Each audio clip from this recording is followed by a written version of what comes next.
मकान मालिकों को लेकर सुप्रीम कोर्ट ने एक बड़ा फैसला सुनाया है। ये रील सेव कर लीजिएगा। अगर मकान, अपना घर, कोई दुकान किराए पर दे रखी है, अपनी कोई प्रॉपर्टी, निजी प्रॉपर्टी किराए पर दे रखी है, तो सावधान हो जाइए। अगर लापरवाही करी तो अपनी प्राइवेट संपत्ति से, यानी कि अपनी निजी संपत्ति से आप हाथ धो बैठ सकते हैं। क्या सुप्रीम कोर्ट ने कहा है वह वो आप जानिए। सुप्रीम कोर्ट का कहना है कि अगर आप 12 साल तक बिना किसी रोक टोक के कोई अपनी प्रॉपर्टी जो है किराए पर दे रखी है, तो आप उससे हाथ धो बैठेंगे।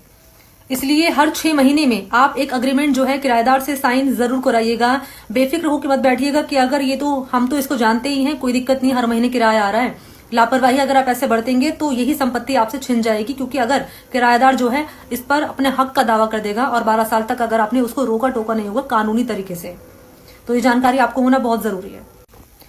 अगर किराएदार अपना बिजली का बिल, पानी का बिल प्रूफ के तौर पर दिखाता है, किराएदार अगर बताता है कि 12 साल तक उसका ही हक रहा प्रॉपर्टी पर, या फिर बिना आपने रोका टोका उसका नहीं है, तो ऐसे में जो ये इन 3 चीजों के आधार पर किराएदार आपकी प्रॉपर्टी पर दावा पेश कर सकता है, और उस पर वो दावा होगा भी उसका कानूनी तौर पर, क्योंकि आपने भी इसमें लापरवाही बरती है। लेकिन आप क्या करेंगे, अगर आप पीड़ित हैं तो आप कानूनी धारा है 420 का इस्तेमाल करके उसके खिलाफ केस दर्ज करा सकते हैं।